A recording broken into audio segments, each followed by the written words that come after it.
I think PayPal's time as a value trap is over. Alex Chris's strategy shift shows first signs of success.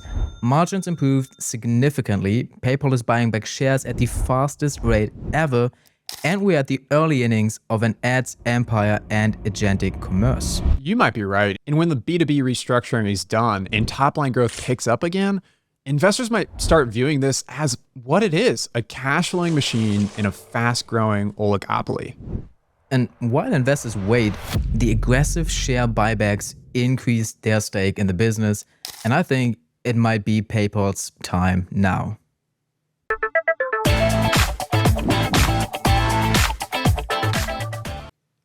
Today, we have another company that has seen better days, but it's not in decline like some of our last few pitches. Actually, it might just be starting a new growth spurt. And of course, I'm talking about PayPal.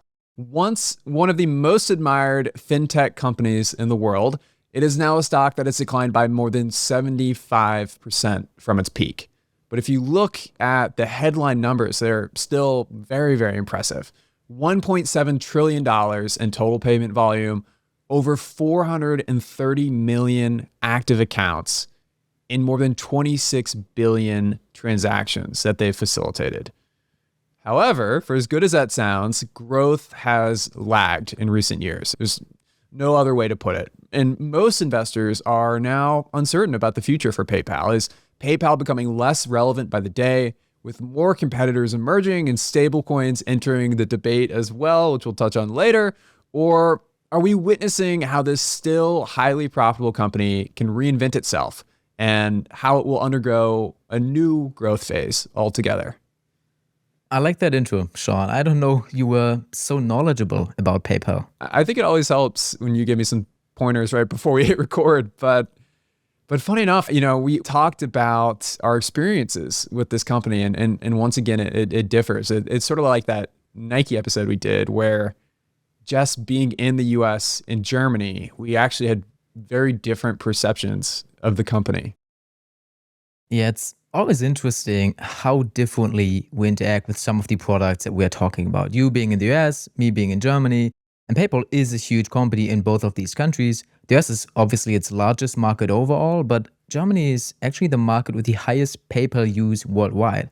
I think in our Visa episode, where I mentioned that I basically pay everything that I buy online with PayPal. And in Germany, 93% of online stores offer PayPal as a payment option, which is the highest worldwide. Even Visa or MasterCard are only offered at like 82% of online stores. Western Europe in general has extremely high adoption rates for PayPal, and even worldwide, it is one of the most used options. And that adoption and its scale are, in my opinion, where the power of its flywheel actually comes from. A merchant wants to have as many customers as possible, and in many countries, that means that he needs to offer PayPal. And if I can't pay with PayPal, I mostly just let it be and don't purchase at all. And the only real exception is Amazon. I think I also mentioned that in the Amazon episode. And in turn, the more merchants use PayPal as a payment method, the higher is also the incentive for customers then to use it as well. It's one of those beautiful flywheels that we always look for when we try to find a quality compounder. But getting to PayPal's new CEO and why he might be so important for the future now, you're right, Shawn. Under Alex Chris, PayPal is undergoing a pretty significant transition, and it's about time, in my opinion. PayPal stock has looked cheap, just judged by traditional metrics, for quite a while now, but nothing really excited investors in recent years, and I think that might change now. I think it's fair to say that PayPal has a history of these very influential CEOs. And at the end of each episode, we always give each other a few hints as to what the pitch will be for the next week. And you hinted for today's episode about the company having a history of very influential and successful founders. So I presume that you were referring to the so-called PayPal Mafia. Am I right? Exactly. And to understand what the term is all about, we actually need to go back to the beginning. And the beginning is the year 1998. And you and me won't remember it, but the dot-com boom was heating up, and two separate startups were simultaneously working on, you can probably say, the future of money and payment. One of them was called Confinity, and it was founded by Peter Thiel, Max Levchin, and Luke Nosek. And the other was X.com, which was, an ambitious little banking startup founded by none other than Elon Musk. Just by the name, half of our audience probably could guess who the founder of that company was. Many people maybe don't know that before Tesla and SpaceX, Elon Musk's fortune was actually tied to PayPal. Yep, that's right. And I don't know why, but he seems to just have a thing for the letter X. And by the year 2000, both X and Confinity had pivoted toward online payments and found themselves in pretty much direct competition. And you know how fate sometimes plays? Both companies were actually located in the same office building. And, when time passed, the competition just hurt both of those companies. And so Elon Musk proposed that X.com would buy Confinity, but in typical Musk mania, he gets 92% of the equity, and Thiel and Levchin would only get 8%. And allegedly, they just walked out of the meeting when they heard that proposal by Elon Musk. But long story short, the two companies knew it would be just the best for them to merge, so they did under a 50-50 deal. And within just 2 years, PayPal had become the default way to pay on eBay. And as you might remember, Shawn, back then, eBay was just a much bigger thing than it is today. So being its default payment system meant instant access to a massive user base and lots of volume. And eBay actually pulled the trigger on PayPal later because in February of 2002, PayPal went public for kind of the first time. And just 7 months later, eBay acquired it in a deal worth about $1.5 billion. And at the time, PayPal was seen as this key infrastructure player to power eBay auctions. So eBay just thought, okay, why not get control over it and decide what would happen with the company for good? But this was also when the so-called PayPal Mafia left the company. To explain once again what that term is and why it exists, all of the founders and also some of the early employees went on to just have incredible, successful careers on Wall Street and especially in Silicon Valley. They basically shaped an entire era of Silicon Valley. What's so extraordinary about it to me is that none of them even needed to keep going. They were basically set for life already with their PayPal fortune. And yet, every single one of them became significantly more successful after leaving PayPal. Rather than just retiring to the beach, Musk famously basically bet his entire net worth on Tesla. And he just rolled his PayPal payout into what would be his next big bet. Yeah, all of them were definitely very ambitious people. And as you said, Elon Musk, he went on to build Tesla, build SpaceX, and all his other ventures. Peter Thiel co-founded Palantir, which nowadays is also a $300 billion company.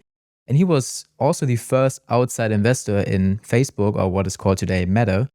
And then you have Reid Hoffman, who founded LinkedIn. Even the quote-unquote lesser-known founders like David Sachs and Max Levchin went on to find new successes. I think Max Levchin founded Affirm, and David Sachs founded Yammer, which was a company that was sold for about $1.2 billion to Microsoft later on. But with the founders gone and eBay at the wheel of PayPal, this was a time of low innovation at PayPal. It didn't do much more than just facilitate transaction of eBay. And that's when Carl Icahn entered the picture. Carl Icahn is a famous activist investor who I think you covered in a podcast last year on Bill Ackman, Shawn, since he's had a pretty public feud with Ackman for a couple of years. But anyways, in 2015, he pushed eBay to spin off PayPal, arguing that it could be much more valuable as a standalone entity. And it happened under the leadership of CEO Dan Schulman, who previously worked for similar companies. One of them was American Express. And he really went on to have a pretty impressive run with PayPal. At the height of its success, which for PayPal was in 2021, the market cap jumped above $350 billion. That's approximately 10 times the size of eBay. But we have a tendency on this show to pitch stocks that are at multi-year lows instead of pitching them at multi-year highs. And PayPal is one of them. The stock has come down really significantly since 2021. And like I said earlier, it's now trading 75% below all-time highs. And I was surprised to see that, honestly. It's not a company that I've really ever paid close attention to. And I sort of just assumed that they were chugging along like a Visa or a MasterCard, but the market has really soured on them, or at least the stock has come down from perhaps a period of excessive exuberance around it a few years ago to maybe more realistic expectations. Visa or MasterCard type performance would have been great for PayPal investors. It feels a bit depressing, right? I'm kind of feeling sorry for our audience that they always have to endure our value bias and, hear us discussing businesses that the market clearly dislikes at the time. But I would say we do not only choose a business because its stock has declined. We want cheap stocks, but also great businesses. And there are definitely signs, at least in my opinion, that we could have found one in PayPal. There was a leadership change in late 2023, as I already said, when Alex Christ took over as the new CEO from Schulman. And since then, a lot has happened. From our convo offline, I get the impression that you are pretty excited about the new plans for PayPal. But before we get to that, how about you just quickly get us up to speed on why PayPal has been under so much pressure post-pandemic? Yeah, we shouldn't skip that part. As with many of the high-flying tech stocks of the 2021 markets, growth just slowed down after the pandemic era. And during the lockdowns, everyone was just sitting at home and trying to escape the boredom by either going through social media or shopping online. And thanks to the stimulus checks, money was available as well. And all of this combined just fueled a significant amount of growth for PayPal in terms of users, transaction volume, and also revenue. And in the years following the pandemic, those tailwinds were just more or less gone. And with 2022 showing only 8% growth compared to the annual 20% growth in 2020, while that is understandable due to the unsustainable growth in the COVID year, PayPal's growth slowed even further in the years ahead. And for a stock that was priced for 20% growth for years to come, that revaluation is obviously painful. But it's not just the market that was too optimistic. If you kind of look at what happened at PayPal, Dan Schulman wanted to turn PayPal into one of these so-called super apps, like the Chinese WeChat or Alipay. And to achieve this, PayPal integrated savings accounts, cryptocurrency trading, shopping deals, bill payment, and even a messaging app into their core PayPal app. But all of that didn't increase engagement, and instead it just confused users. I think offline you told me you once opened PayPal and you didn't really knew what was going on. And it was not just for users, it was also a problem inside the company because it diverted resources from PayPal's actual core strength, which have been and still are seamless checkout process and just sending money to friends. Another misstep was PayPal's pretty aggressive user acquisition push. Management said they target to reach 750 million users by 2025. And as you know, Shawn, we are now in 2025 and PayPal sits at a little more than 430 million users. And that's basically flat since 2021. So after setting this ambitious target of growth, PayPal essentially just stopped growing users at all. That's a pretty egregious miss. We usually say to take management projections with a grain of salt, but in this case, man, they could not have been more wrong.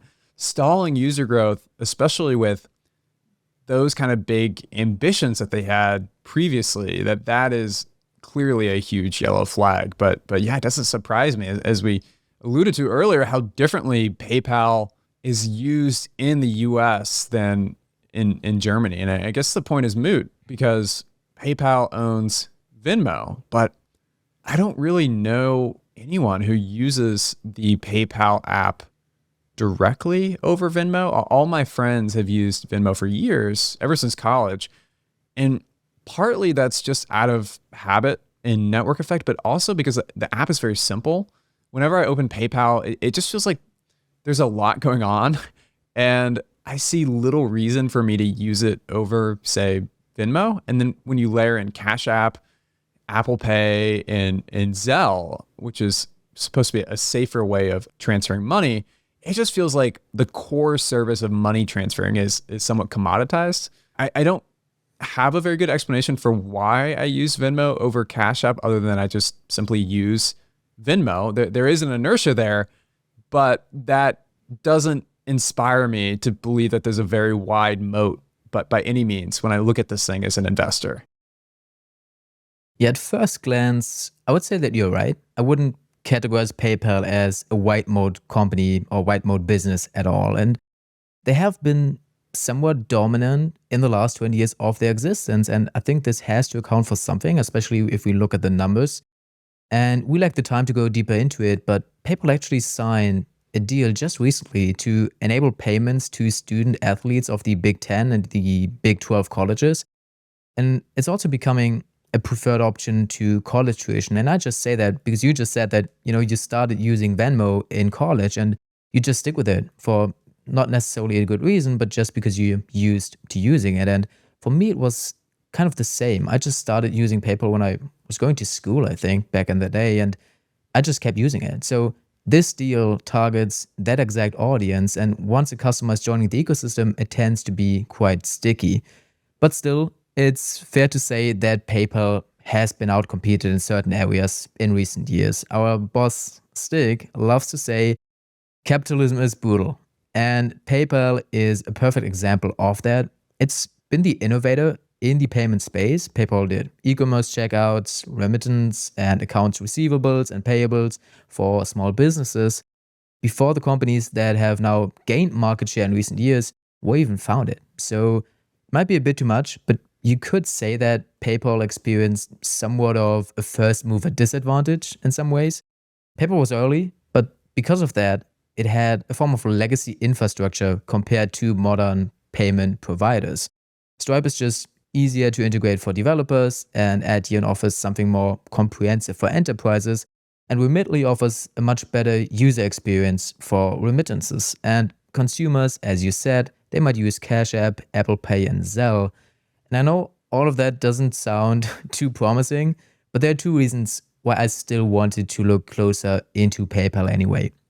The first is just its fundamentals paired with its valuation. PayPal is a company that makes between $5 and $7 billion in free cash flow each year, and currently it's on the higher end of that. And they're spending the same amount of money just buying back stock. At the current valuation, that's a buyback yield of 8 to 10%. And operating margins are at a multi-year high as well, going from 14% to 18% since Alex Chris became CEO.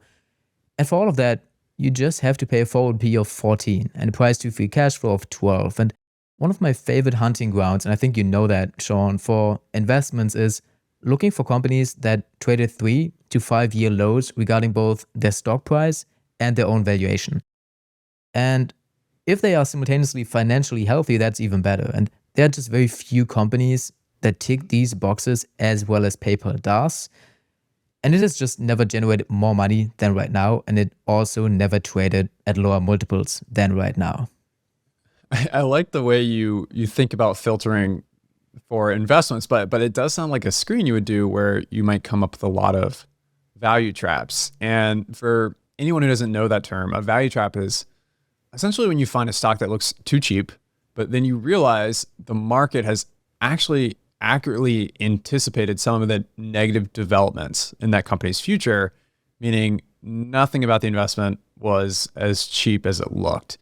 And it's a common problem because it's just really easy to screen by profitability and valuation multiple, for example, and look at 3 to 5 year lows and think, oh, wow, this is the most profitable a company's ever been. And you think you found a great company without realizing that those past successes or present successes are not expected to persist in the same way. So rather than betting on the valuation mean reverting to more normal levels, you're actually just paying an okay price for a less good business going forward. And that's the risk of focusing too much on relative cheapness anyways. But before you tell me why PayPal isn't one such value trap, I think maybe we should talk about competition. That's another part of PayPal's feared downfall, or at least why investors view it with more caution. And think of Stripe and Adyen, but both offer developer-first APIs that integrate directly into a merchant's checkout or point of sale. And Stripe processed roughly $1 trillion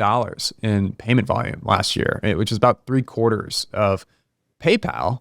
But its growth is still running at nearly 20% a year. And Adyen is smaller in the US, yet it commands this enormous market share in Europe and in omni-channel retail. And I think it clears something like 900 billion euros, at least in 2024. Yeah, the growth is absolutely astounding, to be honest. And the core thread here is, in my opinion, the ease of integration. Stripe's single API and Adyen's unified global acquiring speed up the process significantly, whereas PayPal's stack has traditionally felt more of a patchwork. And that's why Alex Chris is bundling Braintree, Hyperwallet, and Xoom, which are all different businesses in PayPal's ecosystem, into just one PayPal complete payment system. And that makes it one contract, one set of document, and it's essentially replicating Stripe's simplicity. And then you have payment wallets too as competitors, where Apple Pay is obviously the biggest one. In the US, it now captures more than half of in-store mobile wallet usage, and it's increasingly the default on Safari checkouts as well.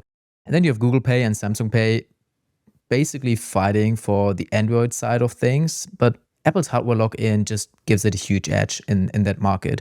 But PayPal never fiercely competed in the in-store market, and if we take payment volume ex-China and Amazon, PayPal's market share actually increased from 7 to 8% since 2018. Obviously, that's not a lot of growth, but it's more important that they keep growing and not losing market share. And PayPal is operating in a market with strong, but in my opinion, limited competitors. I think of it as somewhat of an oligopoly with enough room for growth for 3 to 4 competitors without interfering with each other. And what scares a lot of investors, especially US investors, the most is just the fast pace of growth that Apple Pay saw. But I think there are natural boundaries to how much Apple Pay can grow. While over 50% of people in the US own an iPhone, the global share is only 17%.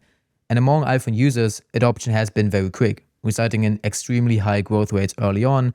But these rates will keep coming down, so growth will not be as fast as we've seen in recent years. I remember when Cash App was seen as this huge competitor that would crumble Venmo in a couple of years. There was this famous chart or map by ARK Invest that made it seem like Cash App would just quickly be the most used payments app in the US, crushing Venmo. And in the end, Cash App was highly successful in certain areas, especially the areas where a lot of unbanked people lived. But beyond that, it couldn't grow that much further. If you enjoyed this show, I would bet that you would love our Intrinsic Value community. It's a private network for sophisticated long-term investors who care about deep research, sharing actionable investment ideas, and making meaningful connections with like-minded individuals. Besides reading all the value investing books I could get my hands on and doing my own valuation work, nothing helped me more than getting feedback from a group of sophisticated investors with diverse backgrounds and distinct circles of competencies. We also host calls with a variety of experts and investing professionals who share their unique strategies and insights with our members. But we are only opening up 30 spots for a limited time. They will probably fill up fast, so if you want to invest better and surround yourself with people who do the same, you should join our waitlist for the Intrinsic Value community at theinvestorspodcast.com/intrinsic value community. That's theinvestorspodcast.com/intrinsic value community.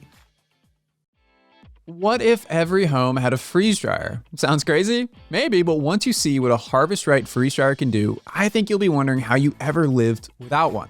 With a Harvest Right freeze dryer, you can preserve what you love to eat, from fruits and vegetables to full meals. You can keep your favorite healthy foods fresh for years. No more highly processed foods loaded with preservatives. As a value investor, what I love most about Harvest Right is that it helped me to stop throwing away leftovers or having to watch my fruits and vegetables spoil before I could eat them all. Freeze drying can be both healthy and fun, of course. You can make nutritious snacks like freeze-dried fruit or fun snacks like freeze-dried ice cream and candy that your whole family will love. My Labrador Retriever, Riley, certainly loves her freeze-dried treats. So go ahead and stock your pantry with real, wholesome food that's always ready when you need it, no matter what is going on in the world. Learn more by visiting harvestright.com/investors. That's harvestright.com/investors. Hey guys, this is your host of the Intrinsic Value Podcast, Shawn O'Malley. Just like everybody else, there was a time when I was a beginner investor, and I have to say, investing is particularly filled with jargon that can just make it so difficult for new investors to understand what is going on.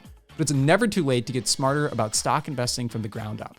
At the Investors Podcast Network, we've made a habit of studying the world's best investors, and now I'm distilling those learnings into a simple course for you, or for anyone in your life who you might want to share the gift of knowledge with.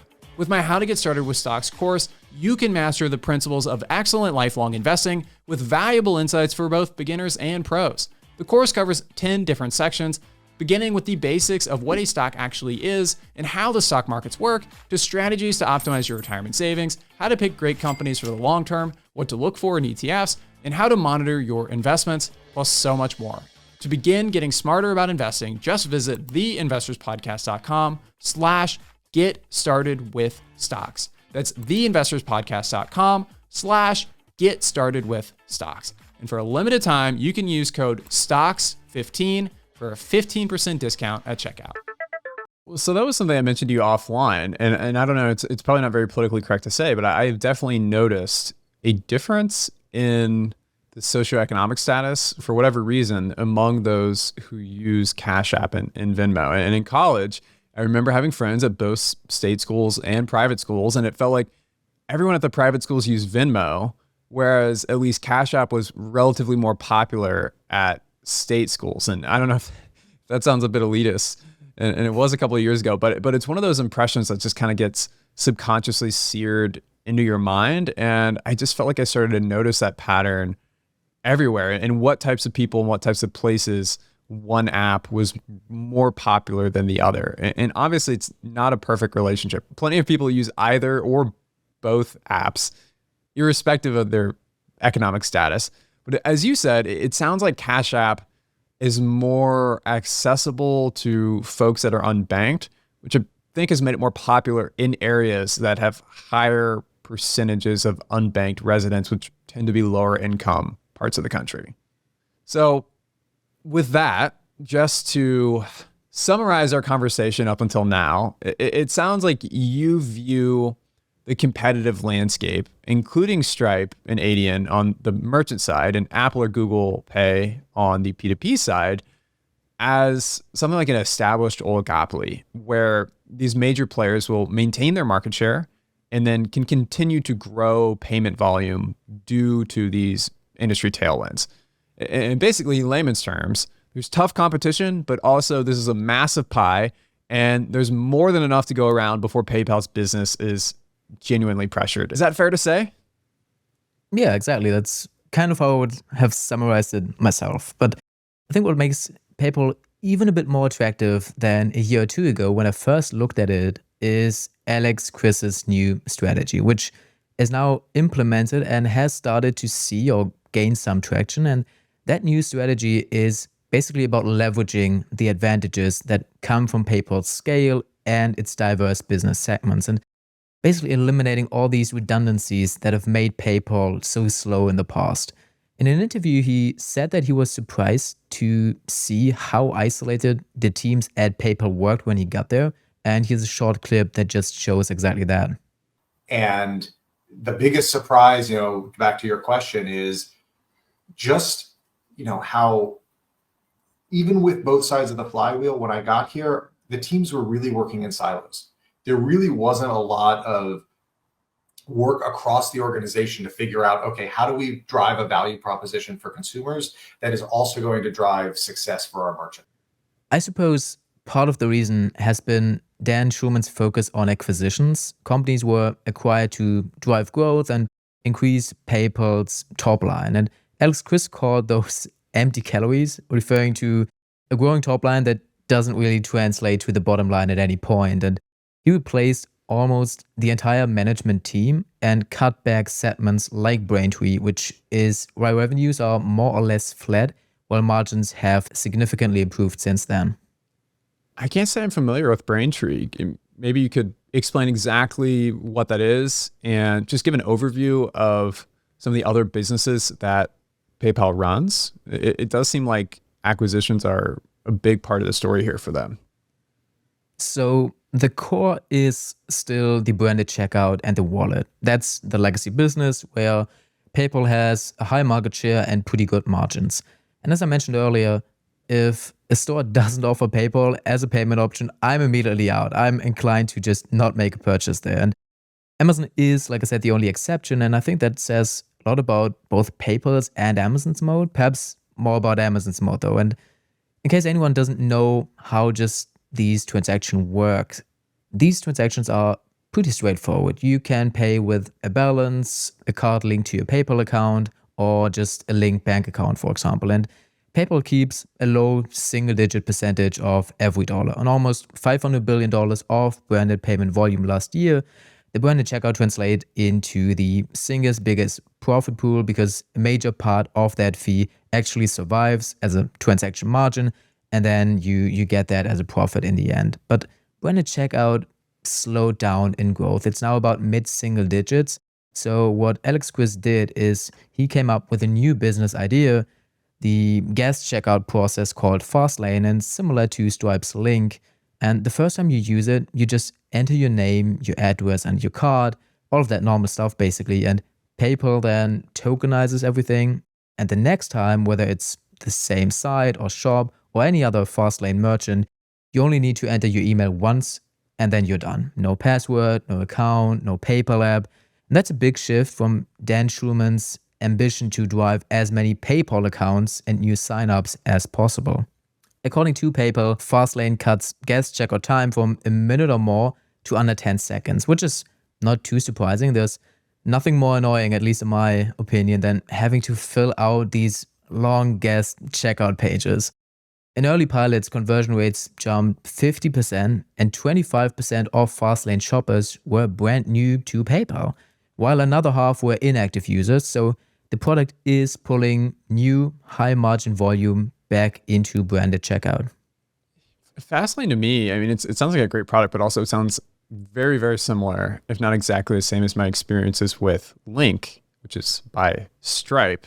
And I know that we actually use Link to process payments for our intrinsic value community, and it works well. So again, it's not immediately clear why PayPal solutions would be better for us to use, but I just find it hard to keep up with all these different payment processing solutions generally. Anyone who's listened to the show for a while will know I just get tired of fintechs. It doesn't click for me.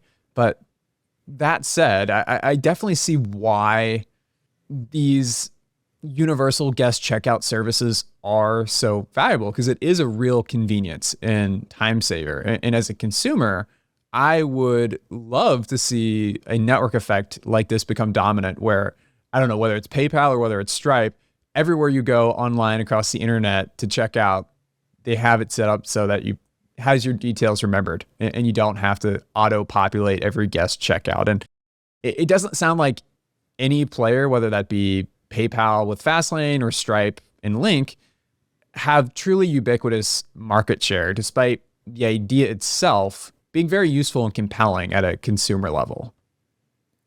I think Fastlane, I mean, it's basically just PayPal's Link. So it's what Stripe already did, and they are now doing it.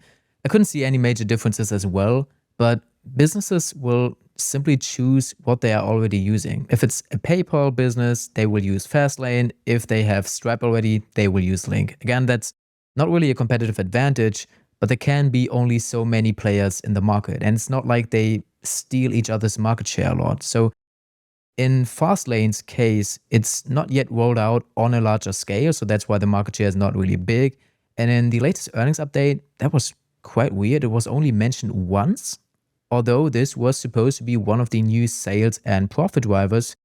But the market for guest checkouts is about $1 trillion, so it is a huge opportunity with, space for Stripe and PayPal and perhaps one or two other guest checkout tools as well. But the strategy for PayPal is to integrate it with the biggest merchants first and then step by step with all the others. So I just assume there should be an update in an upcoming fireside chat or perhaps the next earnings update. But we haven't even yet talked about Braintree. So it's essentially where PayPal again competes with the likes of Stripe and Adyen. It's primarily a B2B payment solution handling high volume transaction between businesses. But there's also a B2C support through payment methods like credit cards and even digital wallets like Apple Pay, Google Pay, and of course, Venmo. And in the past years, it has been a significant driver of payment volume growth. It processed roughly $575 billion in 2024, which is about a third of total volume. But the problem has been that the fee is just tiny, around 25 basis points. So it was top line growth that didn't really make it to the bottom line. That's why, as part of his plan to eliminate what he calls these empty calories, Alex Chriss decided to shift away from unprofitable customers in the B2B business segment. And I would say that strategy shift caused PayPal's transaction revenue to slow down in the past quarters. But if we look a bit deeper, then what we can see is the highest margin business, the branded checkout, grew 6%, P2P, so that's where you also find Venmo, grew 8%, and Venmo itself even grew 10%. So the business is definitely healthy and it is growing. And I expect that to show up more in top line growth once the 5 to 6% headwind of restructuring the B2B business is done. The increase in the transaction margin resulting from cutting these unprofitable operations is already showing in the numbers, even though it doesn't look that steep in this graphic we have on screen for Spotify and YouTube users. So, two of the biggest shifts under the new management are first, the push to reaccelerate growth in PayPal's highest margin business, branded checkout through Fastlane, which simplifies guest checkout and boosts conversion. And secondly, on the Braintree side, the focus has shifted from pure volume to profitable volume. They're phasing out these low margin enterprise deals, which does weigh on revenue growth in the short term, I think, but it improves their transaction margins overall, which is sort of like PayPal's version of gross margin, as I've come to understand it. And it's interesting to think of certain transactions being incrementally more profitable than others. It's not something that would have otherwise occurred to me, but it does make sense. Just like any business, PayPal has customers and types of transactions that are more or less relatively profitable for it.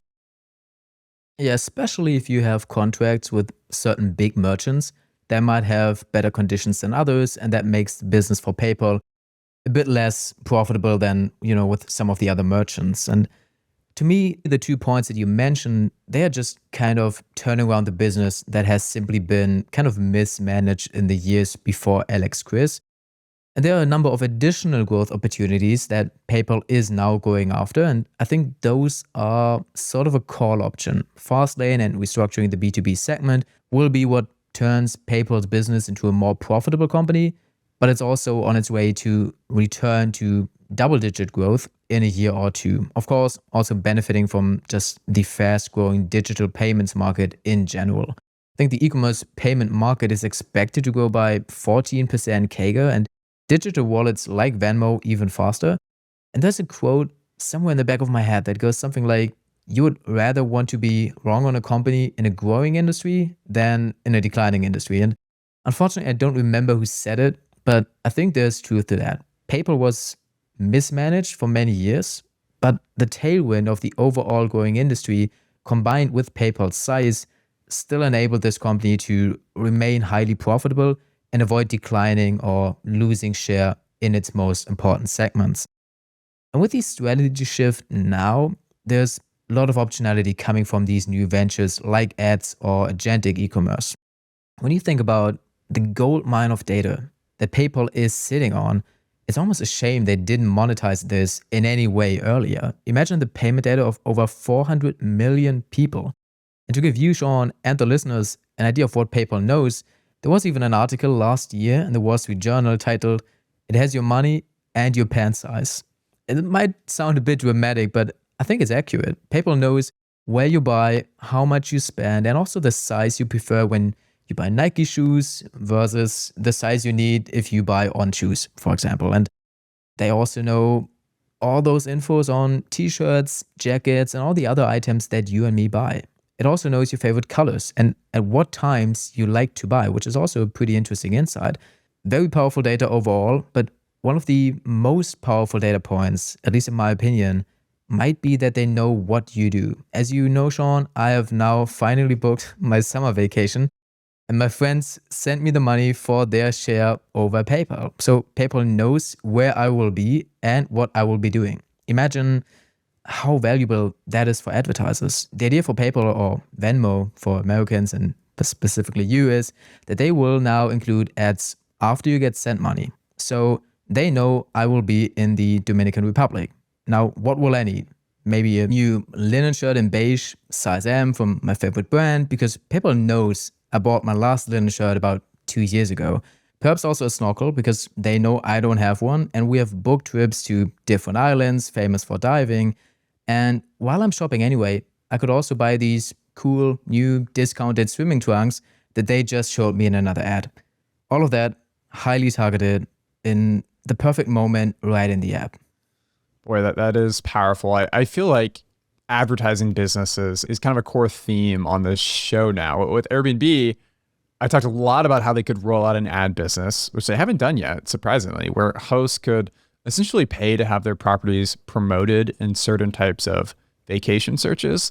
And then with Reddit, we talked about how they have this great opportunity to reach people by intent, showing ads about hiking gear in a hiking subreddit, or showing an ad for commission-free trading in a conversation thread about the best stock brokerage account, stuff like that. And even with Uber, we talked about how promising their advertising business could be too, given that they know exactly where you are and where you're going in real time. So it might be very valuable for an advertiser to hit you with an ad for a massage when returning from the airport after a long trip once you get back from the Dominican, Daniel, or to plant the seed for a lunch order to someone who's commuting to work. That is prime real estate and first party data. But I wasn't expecting advertising to come up today with PayPal. Yet, now that I think about it, PayPal has some pretty decent advertising real estate. And in particular, they probably have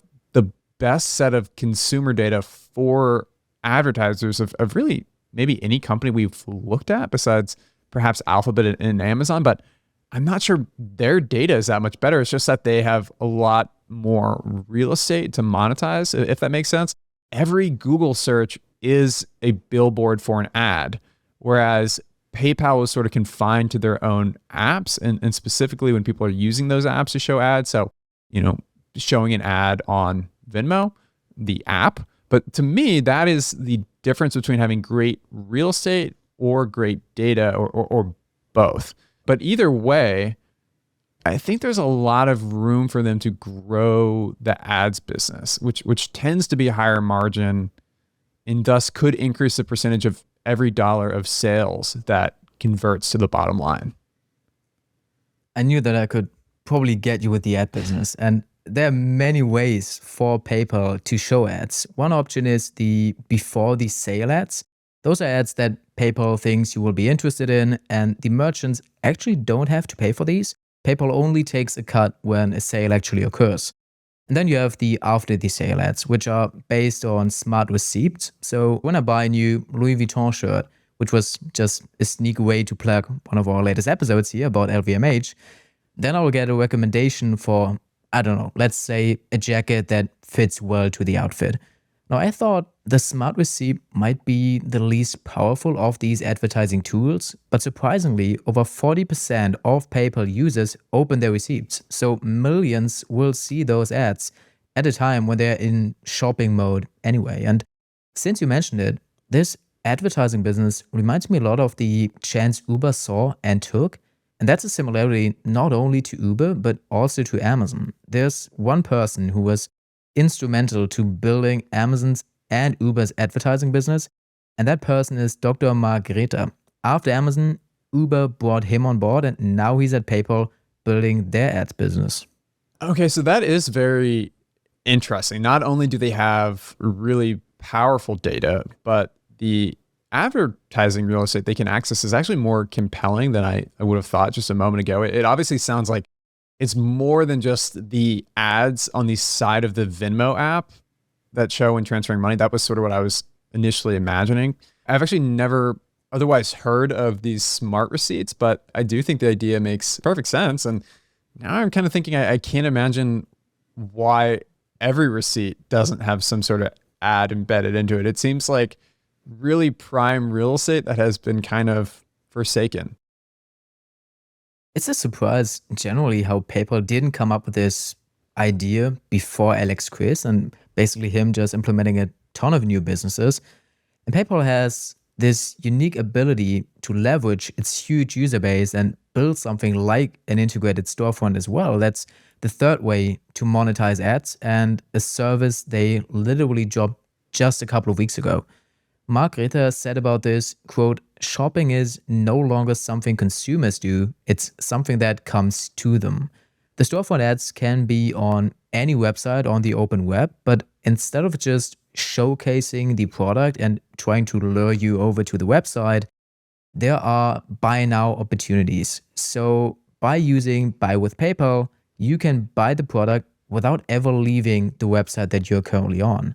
Now, I gotta admit, I'm not sure how well these will work because the main difference between, for example, these smart receipt ads and the ads after you receive money on PayPal or Venmo is that this time you're not actually looking to buy anything. And while more and more purchases are impulse purchases, rather than carefully considered decisions, this might be too quick for just the average person. But this is more or less criticism, not of PayPal's ads, and just more criticism of those type of ads in general. But this feature might be much more useful when you combine it with large language models like Perplexity, ChatGPT, and so on. It might not happen tomorrow, but I could imagine a shopping experience that starts on, let's say, ChatGPT and stays on ChatGPT until the end with directly integrated buy buttons from, for example, PayPal. One step further would be, the use of an AI agent, and PayPal is actually already working on that.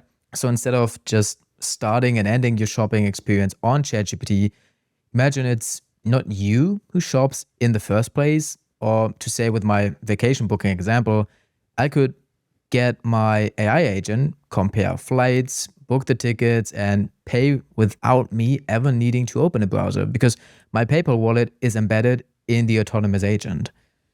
PayPal launched such an agent software development kit in April, and such an agent could help you, like I said, with literally everything. And it would make a lot of the functions that PayPal already offers just much more easier.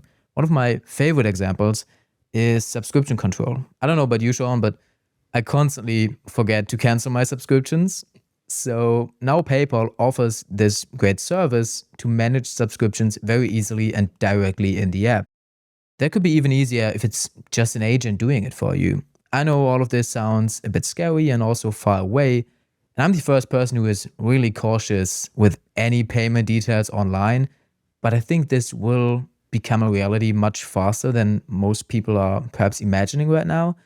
And I wouldn't include any of this in a PayPal valuation model yet, but I want to mention it because it shows that PayPal is shifting towards being an innovator in the space again. And of course, there's huge potential in those businesses in the future. I was not aware of most of these ventures from PayPal. And for me, it feels like this old payment app that most young people are not directly using anymore, at least in the US, where people seem to go through Venmo more commonly. But also it's another great example of how we're oftentimes blinded by where we live and even more so by our peer group, while the AI agents and even the direct buy buttons on LLMs might still be a couple of years out.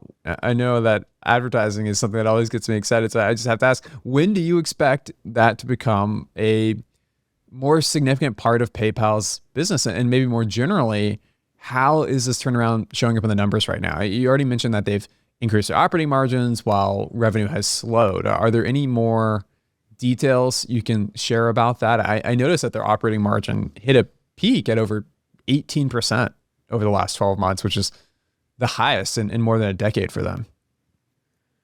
Yes, that's a good question because if you look at a company that is either performing a turnaround or at least a big strategic shift, and I think PayPal falls into the later category here, then you should look at the details to figure out how things are really going. when we looked at Estee Lauder 2 weeks ago, which was more of an actual turnaround, we spent quite some time figuring out what exactly caused the decline in the first place. And in PayPal's case, we need to understand whether the slower revenue growth actually helps margins. And if that's the case, when can we expect revenue to start growing faster again? When we look at the latest earnings report and go through the categories, we can see that branded checkout, the highest margin segment and a third of overall volume, grew at 6%. P2P is even growing at 8%, mostly due to the strong double-digit growth in Venmo. The only weakness is in PSPs, or payment service providers, and that's essentially Braintree. In Q1 2024, this segment was growing at 24%, and last quarter it was basically flat, growing like 2%.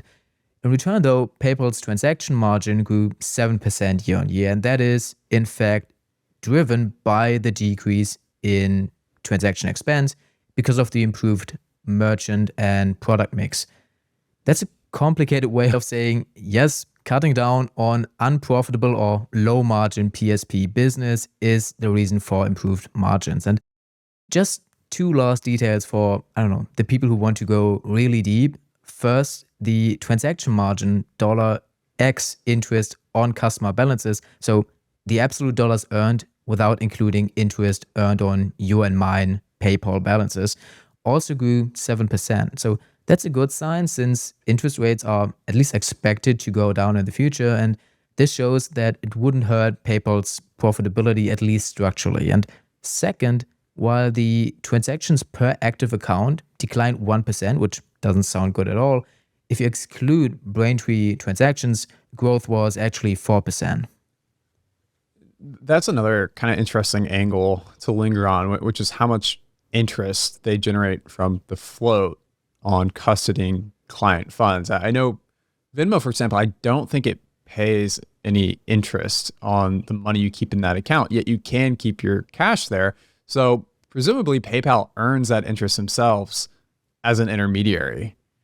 But to come back to advertising, which I'm always curious to hear more about, do you have any idea of when we could actually see that further improve their margins?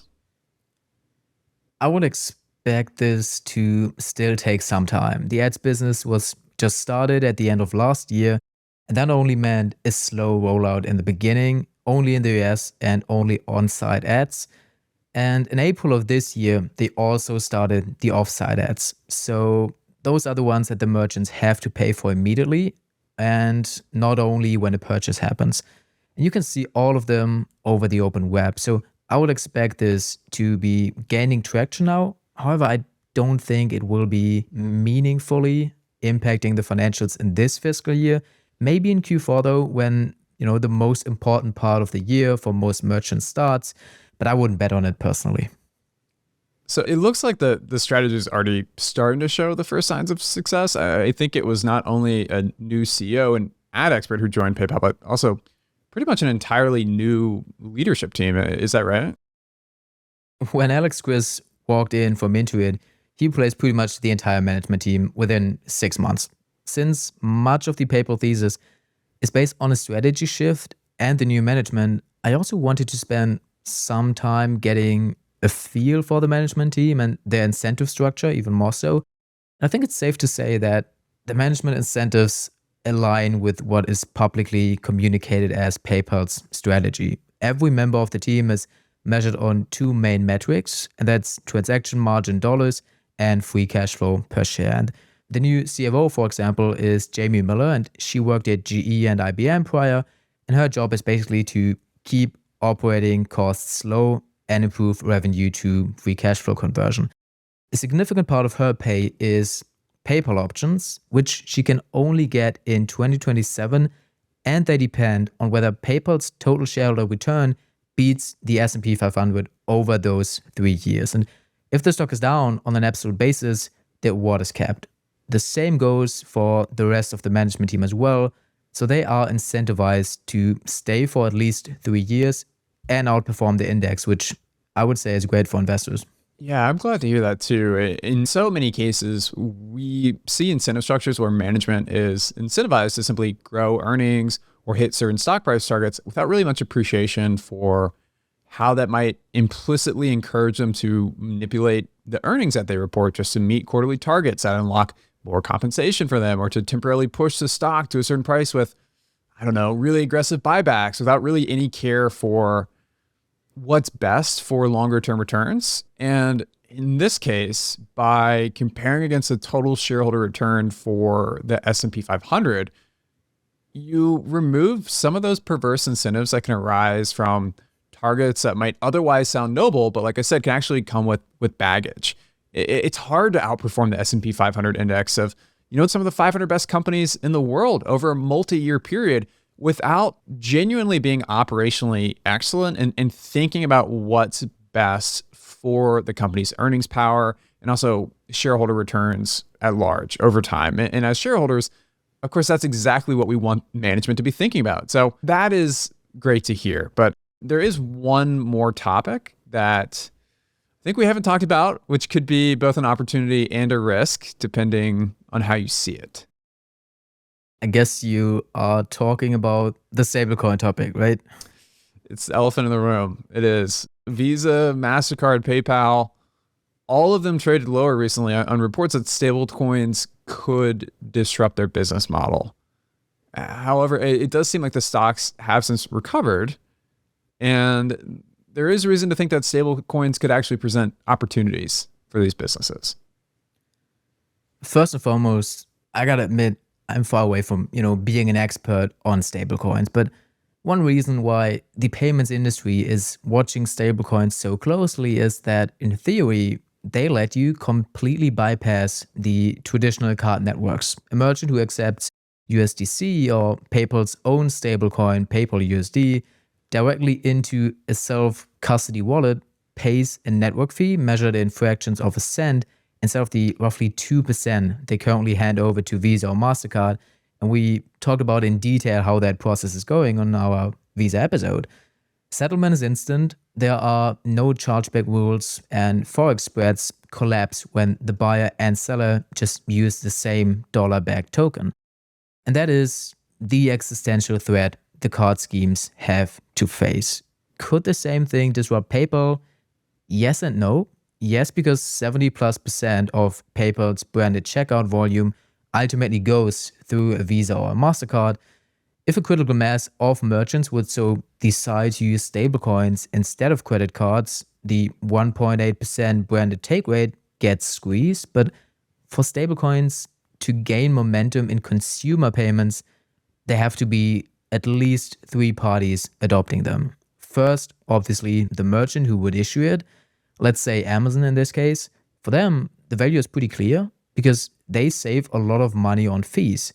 But then it already gets a bit tricky. Where is the incentive for consumers to change from what they are used to stablecoins? And then potentially a dozen of them, one for each, at least large retailer that creates its own token. There's no strong incentive there, I would argue, especially if you consider something like cashback and incentives on their credit cards. Let's even say these incentives would be matched, then who is paying for that?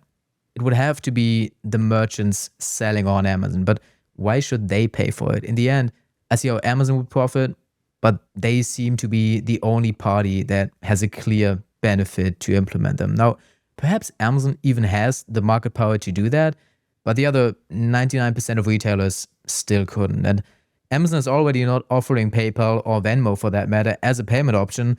So even if they pull it off, PayPal doesn't lose anything. If there's one thing that I know as a matter of fact, it's that Americans love their credit card reward points.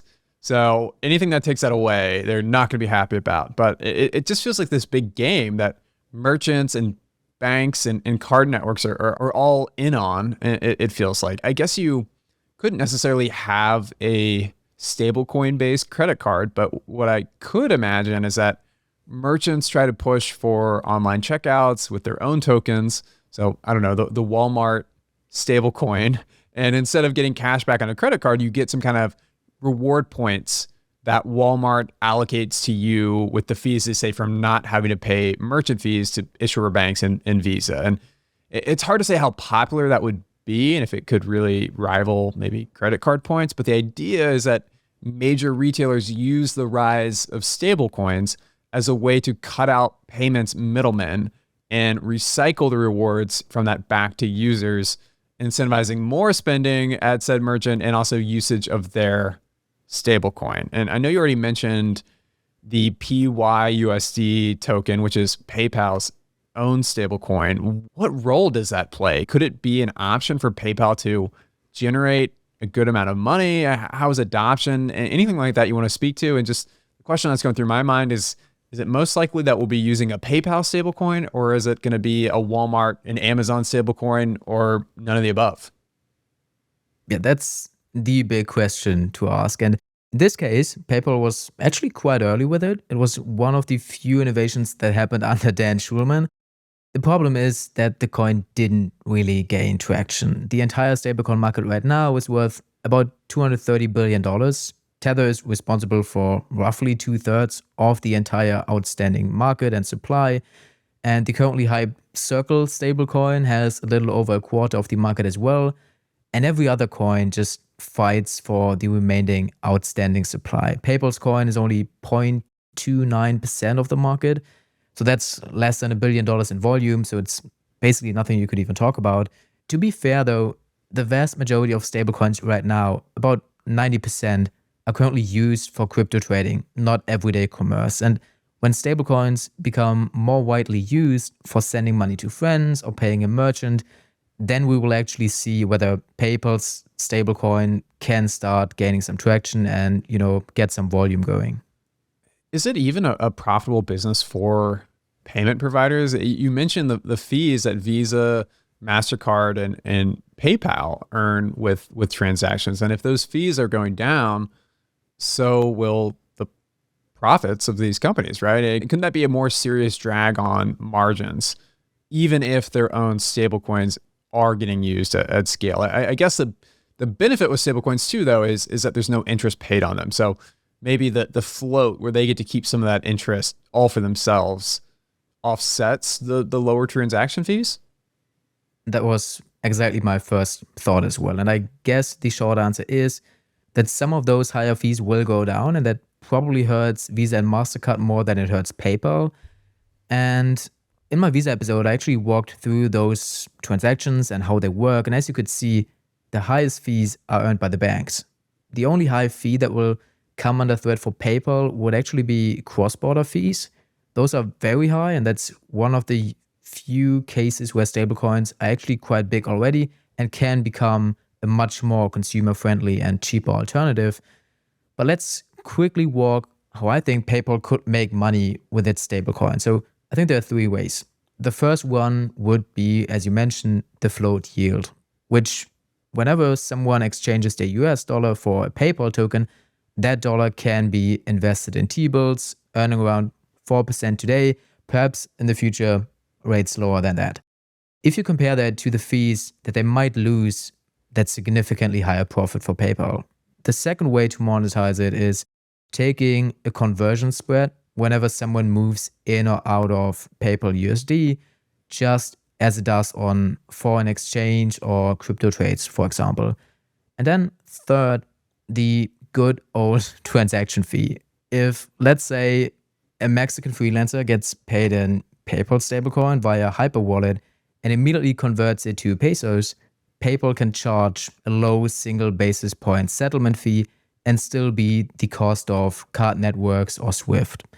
The hurdle rate, of course, is adoption. PYUSD's billion-dollar float pales next to Tether's 100 billion plus or USDC's 30 plus billion. And even within PayPal's own ecosystem, it's only a fraction of merchants having enabled stablecoin settlement right now. Perhaps that will go in the future, but it's a long way to go. I think I've heard a lot today that makes me bullish. And even the stablecoin situation doesn't seem like as huge of a threat as you might think, even though the space is still very young and dynamic, and we don't know how it will play out yet. It feels like another theme here is not just looking at relatively cheap stocks on our show or stocks with promising advertising businesses, but also companies that face some sort of uncertain existential risk. And not to say that stablecoins are necessarily an existential risk, but some people think they are. And with Uber, the same kind of existential risk is there with robo-taxis. And then with Google, there's a threat of LLMs like ChatGPT. And then same again with Adobe and generative AI.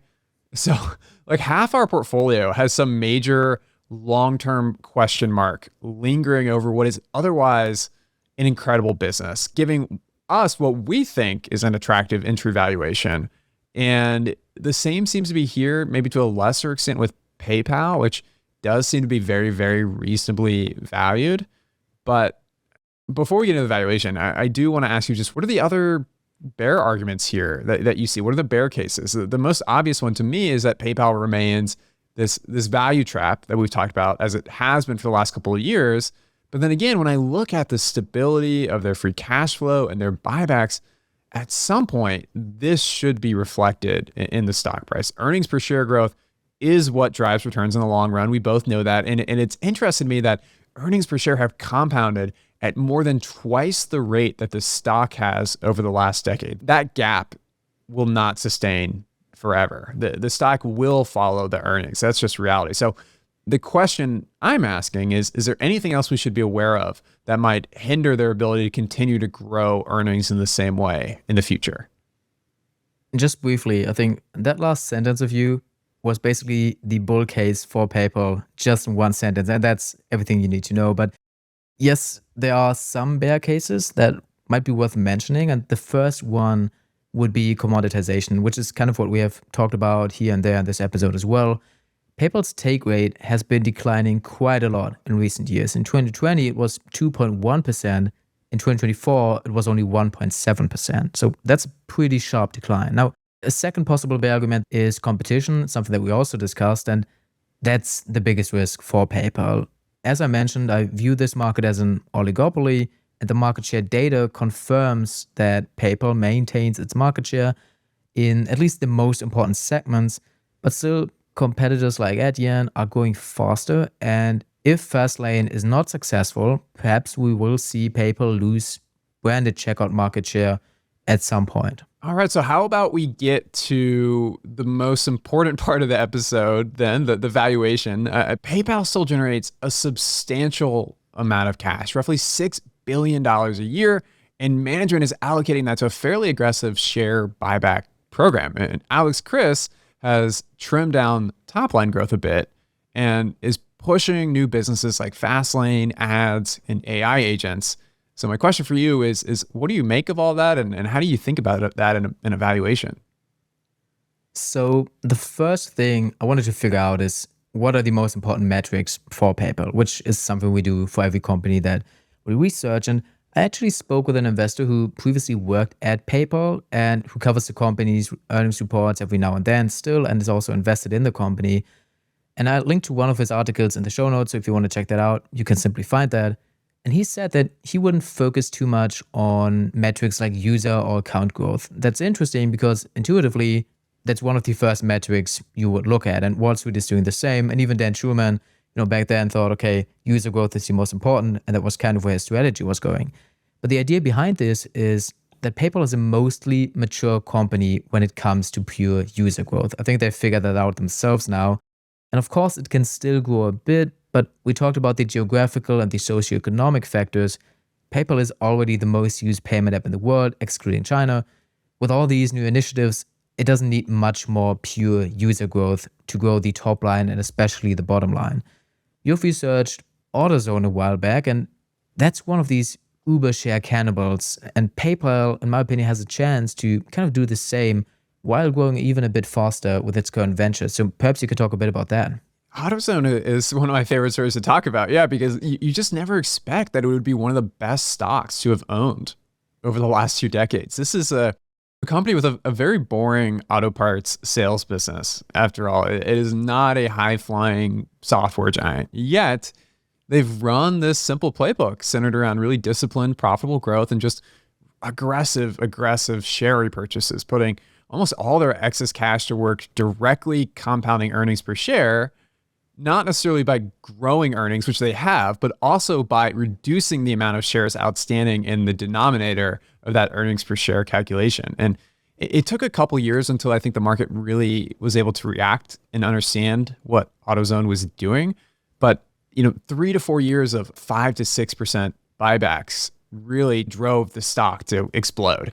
And so something similar could definitely be going on with PayPal, where you have a solidly profitable business that spits off enough cash to buy back even more stock as a percentage of the total market cap actually than AutoZone does. And I think since Chris took over, the buyback yield has averaged like a ridiculous 8% a year. And the idea that Ulta could have done something similar and can continue to do something similar is what drew me to that stock.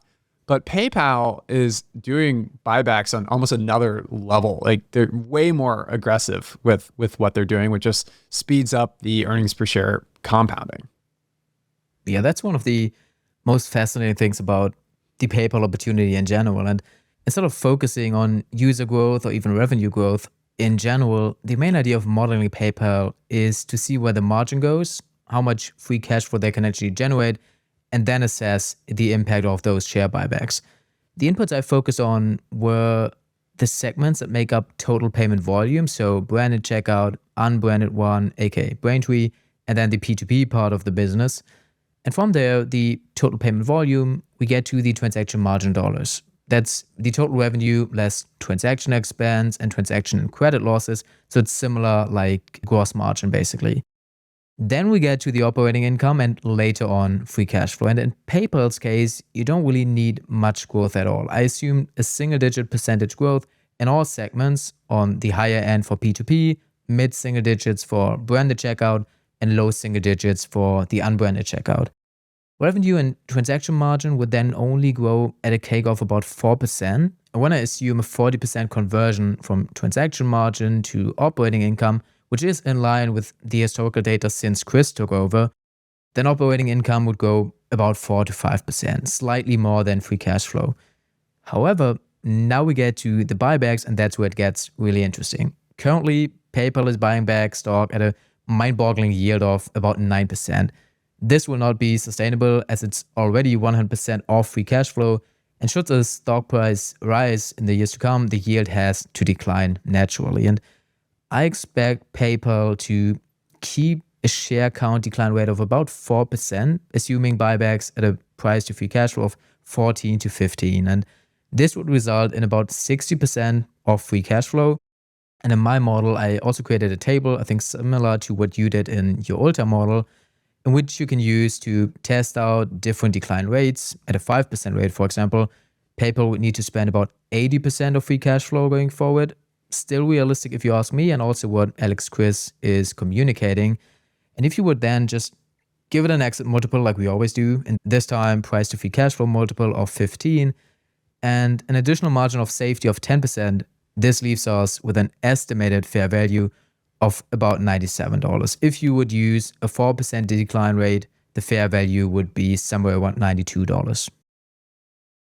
The idea being here, you're really trying to figure out how much they can continue to eat their own stock, reduce the number of shares outstanding to grow earnings per share by shrinking the denominator. And then you're basically just referencing, okay, how much as a percentage of free cash flow can they sustainably put toward buybacks? And I see in your model here that there's an estimated annual return of about 15%. And as always, we emphasize that word estimated, since this is obviously based only on our models, which are highly sensitive to the inputs that we assume. And modeling is really just a great exercise in thinking through a possible range of outcomes and internalizing the numbers. But that does sound promising. I mean, 15% is, we've sort of arbitrarily set a 12% expected return, 12% a year over 5 years as our hurdle rate. So it does seem like you think PayPal can clear that, which would make it a good contender to add to the portfolio. I do. And I think the attractiveness of a PayPal investment, in my opinion, comes from all the optionality that you have with the businesses or the ventures that we have discussed. They do not yet add tangible value, so they couldn't be included here, but this is what PayPal could be worth in a steady state, and everything above that is just optionality, if you will. And if any of these ventures should be a bigger hit, and I personally suspect that the ads business has a pretty good chance of doing so, this could result in much more profitable growth, which could finally be followed by a revaluation of the stock. And such a twin engine of profitable growth and multiple expansion could give the stock a much larger boost than what I've in my model right now, with a couple of percentage points more growth, closer to a 6% share decline rate, and a multiple of 19, which, to be fair, is significantly above the multiple PayPal is currently trading at. The stock's fair value could be closer to double of today's price. Alex Chris is guiding for low teens growth by 2027 and 20% plus EPS growth beyond that. Not even in my bull case is that bullish. And Alex Chris is currently a low baller in regards to guidance. So I don't think he would just put this out if he didn't have an idea of how to get there. But having said that, he doesn't know what will be in 2028. Neither do I, neither do you or any listener here.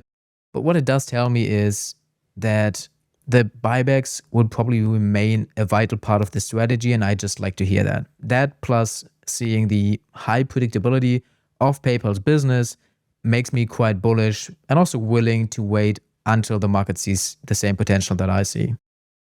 One of the things we haven't discussed is that payments are almost by definition tied to economic cyclicality. It's just a matter of fact that fewer transactions occur in recessions and more occur when the economy is booming. So they're closely tied to the fate of the overall economy, for better or worse. And the other thing is that whether it be with the float in Venmo accounts or in stablecoins, if interest rates fall back towards 0%, perhaps in response to a recession, that would almost be like a double whammy for them. Not only do you have lower payment volumes, but also less interest income. So this is nothing like a recession-proof business. But also we haven't found many truly recession-proof businesses either, though. So I don't say that to knock them too much, but just as kind of a consideration for us. Yeah, that's totally true. I think we have some businesses who might be more recession-proof just by the level of diversification they have. Even if you look at Alphabet, which has certain businesses that are certainly not recession-proof, but they're so diversified, it's not really a problem. But as you said, most businesses that we own are not recession-proof. And what I personally look for is a company that can survive a recession. And I think PayPal is such a business. And you're right about the interest income. I'm not in the business of predicting interest rates, but I do think they will more likely be lower than higher in the long term. And that's why I like that the transaction margin dollar, excluding interest on customer balances, also grew 7%. But of course, this does not mean that the business won't suffer from lower rates, because it certainly will.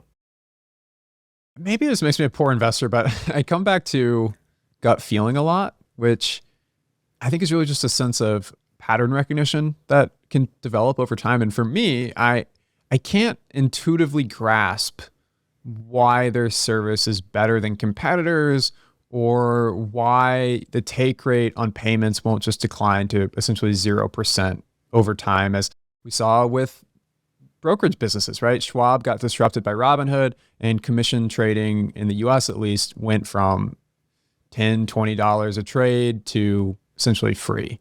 And so with PayPal, I kind of worry about that. I get that there's some advantage in product stickiness, there's relationships with merchants, and then to some extent there's a network effect, especially around Venmo. But still, I struggle to see an argument for why Venmo should stand out as a winner against Apple Pay or Cash App long term, or why Fastlane is superior to Link. I've never used Fastlane, but I've definitely used Link dozens of times. And the whole payment processing thing just seems very commoditized to me, which maybe I'm naive, but it just seems like the consumer ends up winning the most, or will be the one who wins the most over time as competition competes away those margins for what is a service that lends itself to being commoditized. There's no way to differentiate yourself in payments at a very first principles level. So I don't know, maybe that's just me overthinking things, with the point being, I don't feel like I have a great intuitive sense for what makes PayPal a long-term winner. And then that raises concerns about their terminal value of, at some point down the road, does this business just get completely displaced by something like stablecoins, and you're left with this melting ice cube? So I don't know, that's my intuitive sense, but it doesn't really matter if what I think, because if they can continue to retain market share of a growing oligopolistic pie, And then more importantly, if you just look at the numbers, they do speak for themselves. It's a great counter argument to everything I just said. And this thing is a beast, an absolute beast, continuously compounding earnings, growing the top line, expanding margins, and allocating an ever-growing amount of cash to repurchasing stock and reducing the number of shares outstanding. So that is like hitting me over the head of like, hey, dummy, don't overthink this. Like, like this business exists for a reason and it's going to continue to exist. And obviously I trust your judgment a lot, Daniel. So if you like the setup, and I think the management incentives are good too, then that helps me get comfortable with it. And maybe what gets me most excited beyond this track record of profitability and the large user base and the potential to run the AutoZone playbook with buybacks is the potential for, maybe this won't surprise anybody, the potential for their ads business. I remember for a long time, I couldn't understand how Venmo made money. And then one day I saw ads in the app and I was like, duh, it's about time they did that. But either way, they're probably going to make a lot of money with that was my feeling. So I feel like the potential for advertising here, which genuinely, as I said earlier, wasn't something I expected to be part of the thesis, but it makes me a lot more excited about PayPal than I otherwise would be. You know, first thing I have to say is I'm just as guilty as you are on trusting my gut feeling here. And I think the main differentiator is that everyone that I know uses PayPal, and that I just see this strong network effect that it does play out every single day. To give a quick example of how that could matter going forward, if ChatGPT, and I know that's still a bit out, but if ChatGPT should choose a partner to integrate a purchase button, the question is who would they choose? And in the EU, it almost has to be PayPal. If they choose Apple Pay, they would likely lose a lot of potential customers. And when they partner with PayPal anyway, why not integrate it into other markets, for example, in the US too? Even if there's another bigger player like Venmo, which is part of PayPal, but also Apple Pay. Sure, they might also include Apple Pay. But my point is that in a fast-growing market and with PayPal's market share, I personally just have a hard time seeing them not being involved in these kind of innovations. So with everything that we have discussed, I would personally be in favor of establishing a position in PayPal. Now, when we are not equally excited about an opportunity, I like to go with the middle ground, and I think you would be fine with the 5% position from what I've heard and you told me before, but how about we settle for 3% now, and then when we see some more weakness, or perhaps we've done a bit more research and feel more certain about take rates and terminal value, we up it to 5%. What's your take on that? I think that sounds good, but it's also a cop-out because I know, for anyone who listens to the show, we end up recording this a bit before we send out the newsletter. So my cop-out is if you want to see the final decision on position weighting, you should see our intrinsic value newsletter, and you can sign up at theinvestorspodcast.com. And we send out a free newsletter every week where we show the entire portfolio and we talk a lot more in depth about position sizing, updates on how our other portfolio companies are doing. So I feel okay about adding PayPal. I think over the course of the episode, it started to click for me a bit. Maybe I'm just clinging to the hope that they can really do something with advertising that's getting me excited. Like you said, I don't think I would lose sleep at a 5% position. I think that seems very reasonable for the valuation, especially when I look at the buyback yield. But yeah, we'll probably talk about it more. We'll probably stop recording this episode and we'll probably talk about it more. And then, when we send the newsletter, we'll have a more thorough update. Is that kicking the can too much? It sounds perfect. And I mean, it's kind of a cop-out, but when you have, and you and I, we both know that the best, we have a community where we can talk to so many people who know these businesses very well, who are invested in them for years. I just think it makes sense. And it's kind of an obligation of us to, get all the insights that we can and then make an even more educated decision. So we'll talk about it after we're ending the call, perhaps with some of the members in our intrinsic value community. And then everybody will know our decision when the newsletter is coming out. All right. And with that, how about we end the episode and you give us your hints for the next episode? On to the next. Well, I think the next one will be fun. The first hint that I'll give is that unlike PayPal, Alphabet, Adobe, and Uber, where we talked about these potentially disruptive headwinds in the future that are kind of existential technological changes, my pick for next week is a company that should actually benefit from an expected disruption of the status quo. And maybe I'll also mention as like a second hint that this will actually come partially from the disruption of a legacy business at one of our portfolio companies I just mentioned. And then lastly, with the exception of Nubank, I think this company has had the fastest sales growth rate over the last decade of maybe any company we've looked at. So to recap there, it's a fast grower with a potential long-term tailwind to its growth coming from disrupting one of our other portfolio companies. That is all I'll say for now. Well, that sounds like a nice change of pace, I would say. Today, I will leave you then with a quote from Peter Thiel. He said, quote, "The big idea behind PayPal was to create a new currency. We failed at that, but we just created a new payment system. A successful way to fail, if you ask me, and PayPal is still the largest e-commerce payment system in the world, and for both of us, it better stay that way. So with that, have a great day and see you next Sunday." People just expect their cards to work anywhere, instantly, and with no hiccups. I think the uptime for the Visa network is 99.999%. That's just huge. So it's not enough to be good. A network must be absolutely flawless, and Visa has been perfecting this for decades. And finally, Visa doesn't just offer technology, it's also huge on incentives. So just last year, Visa spent almost $14 billion on incentives. So when you add it all up, global reach, brand trust, reliable tech, and then those direct incentives, Visa just becomes an obvious partner, even for those bigger banks in the world that might have the resources to build their own network.